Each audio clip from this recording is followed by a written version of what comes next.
Okay. All righty. Happy New Year. Happy New Year. Happy New Year. It's Carmen Boss Lady Bernard. How are you doing? I have not been live for such a long time, but it's the new year, right? And we've all made resolutions of things that, no, well, not all of us, because some people say they don't make resolutions for whatever reason. However, whatever works for you. There's no judgment. I don't care if you made a resolution on the 31st or the 1st and it's now the 10th and you have done it once, you have not done it, it does not matter. As long as you did it, done it, continue to do it. So I resolved to go live more often this year. We had some challenges in 2023, but we are not going to look backward. We are moving forward. We're moving forward. So, welcome to those of you who have missed me. Welcome to those of you who do not know me. It's all good. It's all good. Um, I normally go live on Wednesday nights at about 8:30. It's about 9:02. I plan to continue to do so on Wednesdays at 8:30 p.m. If you do not know me, my name is Carmen Bernard. People call me Carmen Boss Lady Bernard. My husband gave me that name. I don't know why. Can you guys guess? I don't know. But I am here. What I do is educate people on how money works, how to make money work for you. What are the things that you can do to make sure that your money is not sitting, your money is working for you, your money is every dollar has a job to do, and you're being able to do something that will be able to create a legacy. I show people how to get out of debt using the same dollar, using the same amount of money that they've been using, just repositioning or using it more efficiently, become their own bank, create an income stream in retirement that they cannot outlive. And so those are the things that I do. I show people how to do what I do to bring in some additional income, because sometimes it does not matter what you do. There's just not enough income. And not enough income does not always mean getting another job, because, hey, time is limited. And if you already have 2 jobs or 3 jobs, you can't add more. There's only 24 hours in a day. So I show people how to create a business for themselves and create more time for themselves so that they can really create a legacy, leave a legacy, create generational wealth. And tonight, that's what I normally do. And tonight, since it's the new year, I said Happy New Year to everybody. It's the 10th. I don't know when we stop saying Happy New Year. Do we go until the 15th, like half of the month in half of the month in the new year? Do we go up until the end of the month? I am not sure, but I am bringing you peace and blessings and prosperity and health and great wealth in the new year. That's what I'm doing. So Happy New Year to you. Tonight, I want to talk about some financial moves that we can make in 2024 to get started on this journey, or to continue on this journey, or to improve this journey, right? It's a new year. I know that people say it's cliche to make resolutions, because a lot of times by the end of January, it's all but forgotten. But regardless of what people say, you do what works for you. And so I want to give you 10 money moves, 10 financial moves that we need to make as an adult, that we need to make here in 2024. And number one, create a budget. It always goes back to the basics. It always goes back to the basics, the foundation, creating a budget. We want to develop a realistic budget that outlines your monthly income, your expenses, and your savings goals, right? This will help you to keep track of where your money is going and identify areas for potential savings. If you do not have a plan for your money, it's just going to be gone. And you'll be that person that's always looking back to see, way what happened? What happened to my money? Where did it go? So we have to have a plan for every single dollar. We have to have a plan and a job to do it. And the way to start that is to create a budget. Sometimes people say, well, how do I create a budget? Hey, we are at the beginning of the year. A good place to start right now is with your bank statements. Go back the last 3 months. Matter of fact, no, go back 6 months. The best thing, go back one whole year. There's many things that we miss because we're not doing it every single month, right?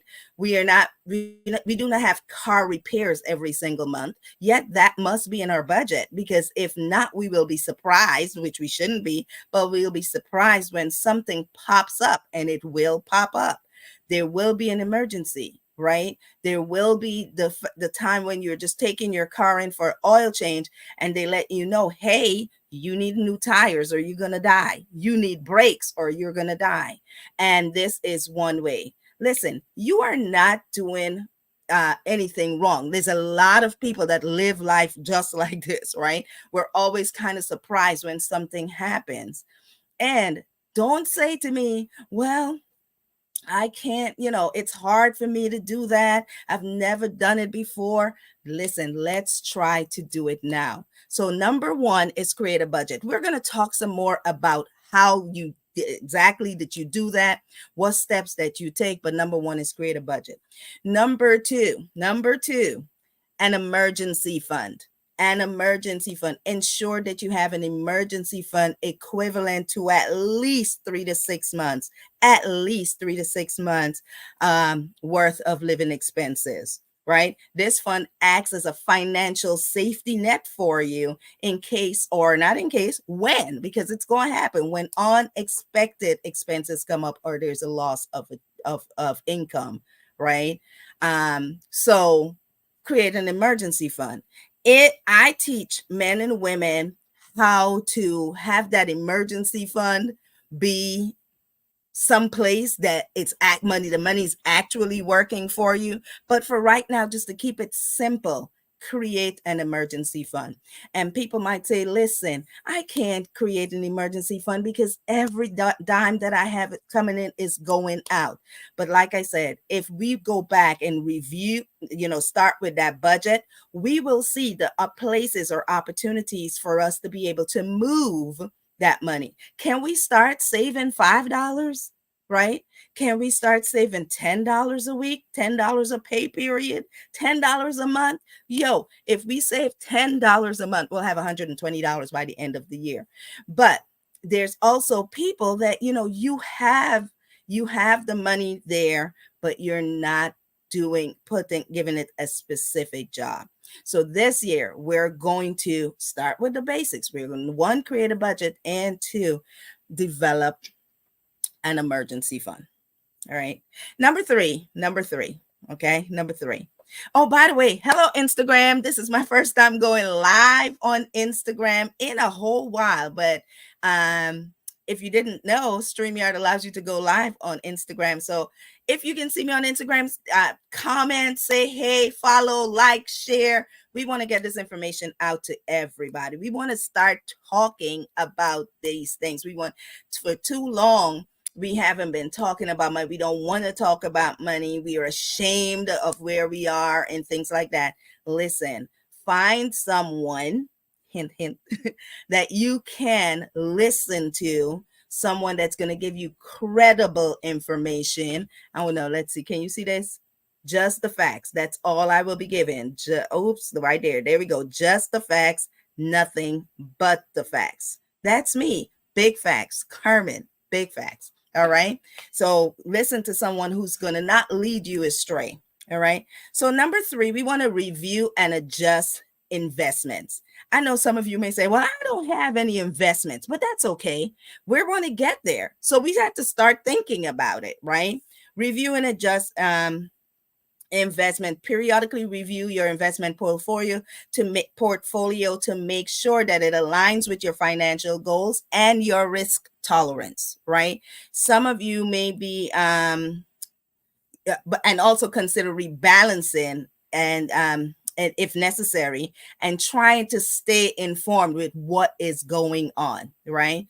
If you continue to follow me, you will see certain ways, some things that we can do with our money that allows us to not have to follow and be up on every single thing that the market is doing. Depending where you are, there are places, or there are strategies, there are things for you to do with your money that will allow you to be able to not have to be tied to the market. Oh my God, the money, it's going up. Oh my God, it's going down. Oh my God, I'm losing money. We have places, we have ways to show you how to put your money in vehicles that will free you from the marketplace. It will work like the marketplace. When the market goes up, your money goes up, but when the market goes down, you're protected. But those are all different strategies, things that we can talk about later. But right now, you want to see what you're doing, right? If you have a plan that you're investing in, check, is this good for your risk tolerance? What is going on? Rebalance it if you need to. If you have it where you're doing it with your employer, check to see if you need to fix that. All right. Number 4, retirement planning. I read an article earlier this week where we are not, it's the fact that we're not saving enough for retirement. But baby boomers, they were the ones that were on top. They had saved a lot of money. But guess what we're finding out? They don't have enough money either. Some of the earlier baby boomers, they may have more money, and that skews the whole thing. Most baby boomers do not even have $200,000 worth of savings in their retirement. So we got to contribute regularly to our retirement accounts, right? And that does not only mean your 401k. And I'm going to tell you this. There's a lot of people that will tell you, don't put any money in your 401k. There are some people that have to put money in their 401k because maybe that's the only way that they can save, right? You got to look at yourself, see if you're able to you're disciplined enough to do advanced strategies. But if the only way that you can save is where they take that money out before you see it, then yes, we have if your employer offers a matching contribution, make sure you're contributing enough to be able to take the full advantage of that match, right? And it's for retirement. Do not take it out, right? If you're contributing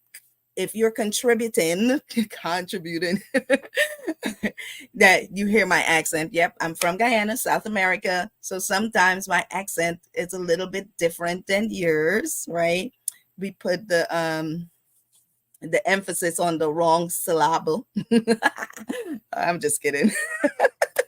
I crack myself up. But anyway, if your employer offers that match, you want to make sure that you're taking advantage of that match because it's free money. It is free money, right? There are levels to this thing. We'll talk about what else you can do with money above the match and where can you put that, right? But if you are someone that if the money lands in your account, it's gone, you're going to spend it out. I am not against you putting it in your 401k. All right. Debt management. You have to develop a strategy to be able to manage and pay down high interest debts, right?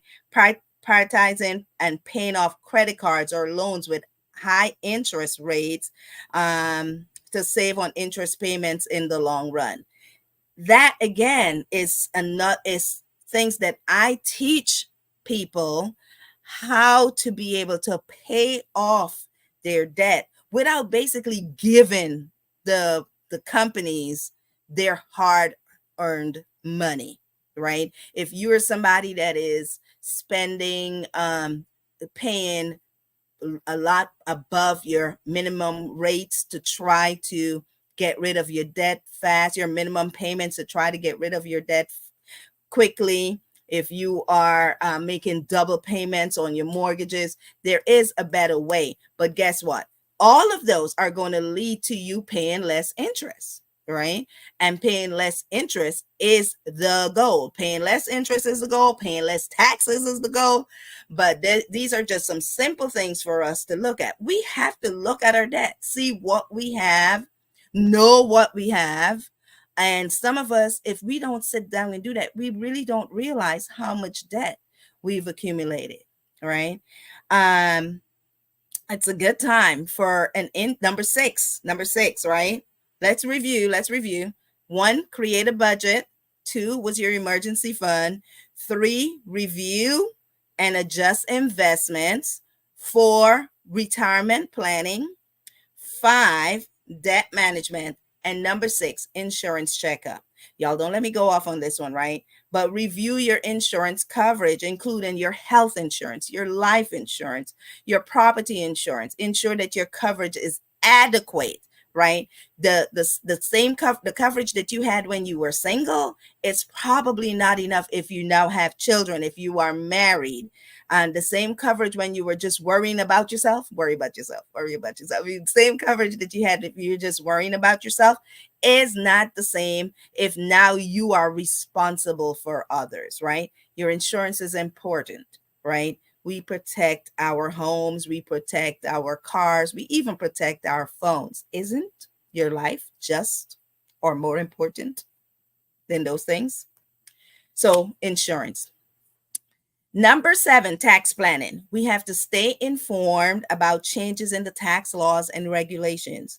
Maximize your opportunities for tax savings, such as contributing to tax advantaged accounts, right? I show men and women how to put not just their money into tax advantage accounts, but tax free accounts, which will allow you to use your money tax free, right? Here's an example. If you have $5, $10, $15, $20,000 sitting in a bank account, all that interest that you earn on that account is taxable, right? You get a 1099 at the end of the year. Let me show you how to save that money, grow that money, and still not pay taxes on that money, right? All right, number 8, continuous learning. This is super important. Invest in financial education. Invest in financial education.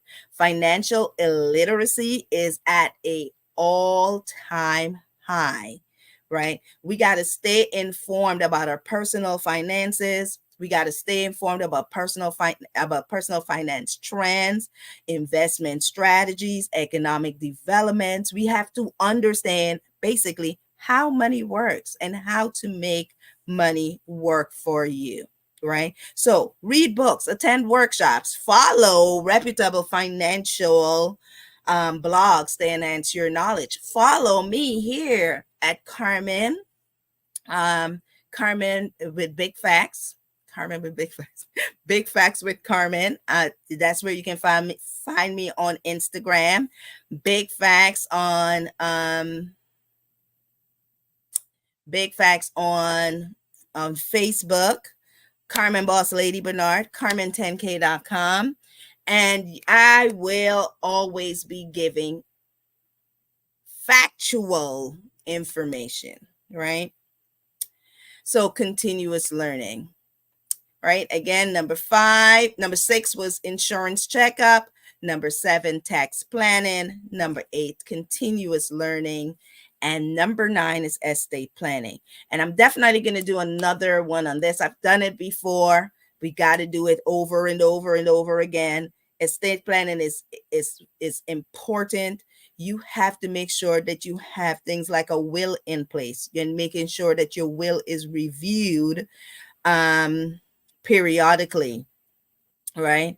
But it's not just the will. We want to consider the other important parts or elements of estate planning, right? Such as making sure you have a living will set up. If you're 18 and if you're a mama of an 18-year-old or a daddy of an 18-year-old, they need to have an estate plan, which would estate plan and an estate plan, by the way, is just a set of legal documents, right? Number one, your living will is important, even when you're 18, 18, 19, 20, very young adults, because moms and dads, you cannot speak for them. I know it's your son, I know it's your daughter, but you have to have that estate plan in place. So for most very young adults, 18 years old, you want to have their power of attorney. You know what? I just had an epiphany. My grandson, y'all, y'all know I got one grandson. My grandson turned 18. So we'll definitely, that's the next thing that I'll be sitting and getting his estate plan done. He needs his living will and he needs a power of attorney in place. Okay. So, durable power of attorney to be able to, so that people can help to make decisions for them and what they want if they're unable to communicate, right? So estate plan, a power of attorney, designating beneficiaries for any accounts that you have set up. Those young adults that are working and have a bank account, they should have a POD, payable on debt, beneficiary on that, so that none of these things have to end up going through probate.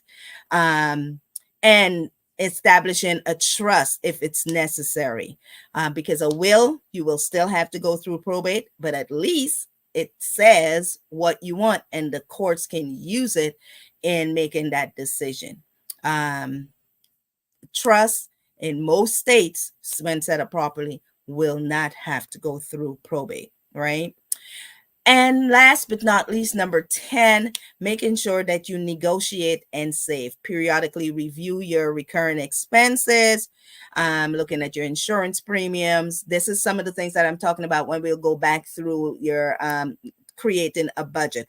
What are the steps that you take, right? Subscription services. Many of us have the same things duplicated, right? We have Netflix, we have Hulu, we have Tubi. I guess you don't pay for that, but I don't know. You pay for something. We got all these different things, and yet still we can't find something to watch, right? Reviewing our utility bills, making sure that we can negotiate with service providers to secure better rates or consider switching to a more cost-effective option. You know, if it's the big companies, that's what they do. They look at their services and they just basically put it out there to bid. You do the same, right? That's one of the reasons we are not supposed to have monopolies, so that you can have choice. So you do the same. Look at your utility bills, see if it's a time to switch, go with someone else, right? Personal finance is not a one size fit all. So of course, most of the things that I've said is just kind of generic, basic. So it's essential to tailor this to you. This is not personal advice to you. This is not me giving you advice of what to do. This is just for educational purposes. But you have to make sure to get information that's for your specific circumstances. And to do that, you just contact me and we speak about your specific situation, right? So consider to consult with someone, a professional such as myself or some of my colleagues, to be able to look at your own unique situation, right? Remember, you can find me at carmen10k.com. I was supposed to put my banner on here. I guess there we go. There we go. There we go. I thought I told it to scroll across. I don't know. Anyway, carmen10k.com is where you can find me. You can text me from there. You can call me. You can get on my calendar, schedule something with me. And tonight I am giving away a free template So if you would like to receive that template, whether it's for you, whether it's for somebody that's new that you know that might need it, that just got a job and they need to start to develop good habits to create a budget, you can have them write the word budget in the comments. Write the word budgets in the comments. Please like and share this video. Give me some love, y'all. Share this video. We want it to get out to other people. It may not be for you, but if you know someone that you believe that this information can reach, and I know every one of us knows someone, please share this video. Okay. Comment replay if you're watching it on the replay. And I'll see you next Wednesday at around 8:30 p.m. Eastern or so. Listen, be on the lookout for the Millionaire Ladies Mob. We are back in 2024. All right, we are back, and we will be on Thursdays, but only twice a month, right? So the second and the fourth Thursdays of every month, we will be on. So look for us, or the Millionaire Ladies Mob is back. And so we'll be here talking all about financial literacy, about personal finance, about insurance, about just educating the masses on the things you should do. Hey, listen, it's been fun. If you listen to me even just for a little bit, I thank you. If you come back and see this video later, give it a watch, give it a like, a thumbs up, or whatever. But thank you so much. And I will see you next week. Well, actually, I'll see you tomorrow because I'm on with the Millionaire Ladies Mob, but I'll see you next week. Thanks and goodbye. I can't see comments. Let's see. I can't see comments. Okay. Hey. Oh, hey, Ingrid, I'll make sure I get that budget to you. Comment budget, guys, if you want that free budget template. Hey, Saran, I can't wait to go live with you tomorrow as well. Hey, Sastra. So I will be seeing you guys soon. Thank you and bye.